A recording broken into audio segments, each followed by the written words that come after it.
श्वासावर नियंत्रण चालू ठेवायचं.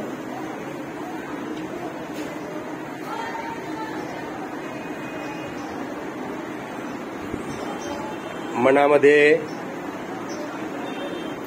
भूतकाळ, भविष्यकाळ, पाठीमागच्या घडलेल्या घटना हे काही आठवायचे नाही. फक्त श्वासावर नियंत्रण असावं. हळूहळू श्वास घ्यायचा, सोडायचा. वाईट विचार मनामध्ये येऊ नाही द्यायचे. ताठ बसायचं. मान, पाठ, कमर ताठ असली पाहिजे.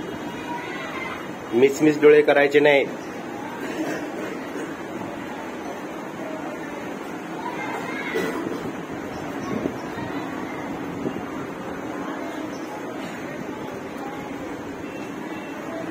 मन बघा बा तिकडे तिकडे पळतंय. आई घरी काय करत असेल, आज काय खायला बनवलं असेल, मी ट्युशनला किती, हालचाल करायची नाही. मी किती वाजता क्लासला जाऊ, मित्राबरोबर किती कुठे फिरणार, हे काय विचार करायचेच नाही. फक्त श्वासावर नियंत्रण ठेवायचं. वाईट विचार मनात येऊ द्यायचे नाहीत. भूतकाळ पण आठवायचा नाही. श्वास घ्यायचा, सोडायचा. त्याला आनापान म्हणतात. आना म्हणजे श्वास घेणे आणि पान म्हणजे श्वास सोडणे. असं घाई पण नाही सोडायचा, श्वास घ्यायचा पण नाही. नियंत्रण ठेवायचं. हालचाल करायची नाही कसलीच.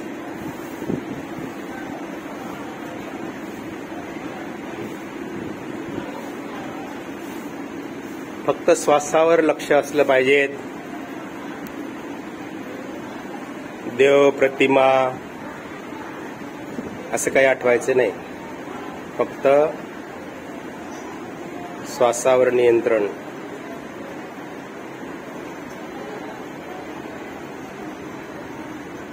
याने तुमची स्मरणशक्ती वाढेल.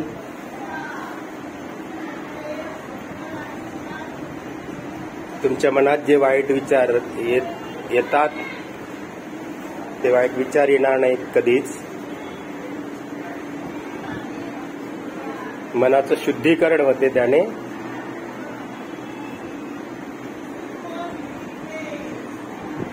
आणि मनाचं शुद्धीकरण असणे फार महत्वाचे आहे.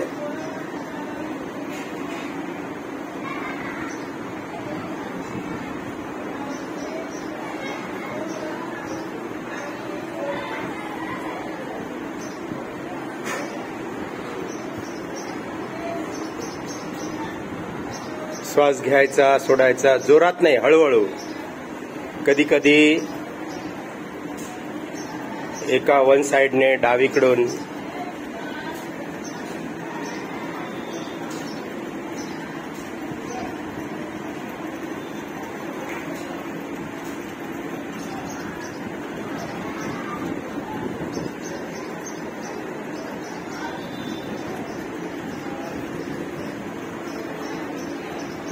चुळबुळ करायची नाही. काही वेदना होत असतील, असं वाटतंय कुठेतरी टोचतंय आपल्याला, तर तिकडे लक्ष नाही द्यायचं. पाठीला, पायाला, हाताला त्याच्याकडे ध्यान द्यायचं नाही.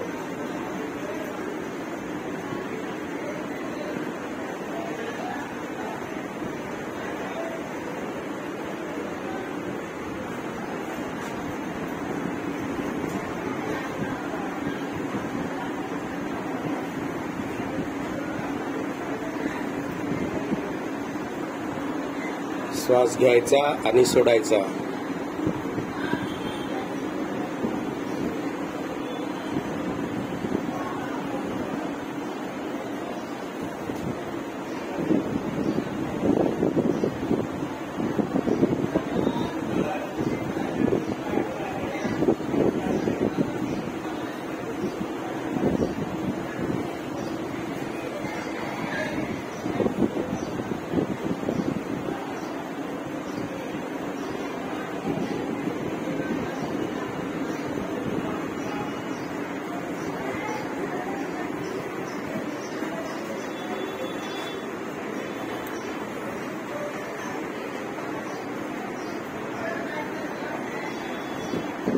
मन पळते इकडे तिकडे,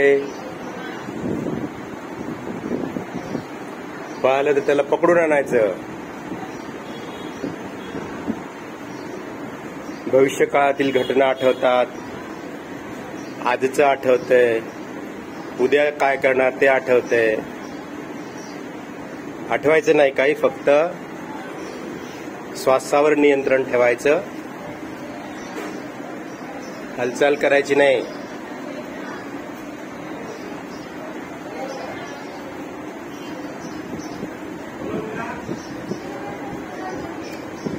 आजूबाजूला जे आवाज येतात, असे केल्याने तुमचे ते आवाज बाजूचे सर्व बंद होतील.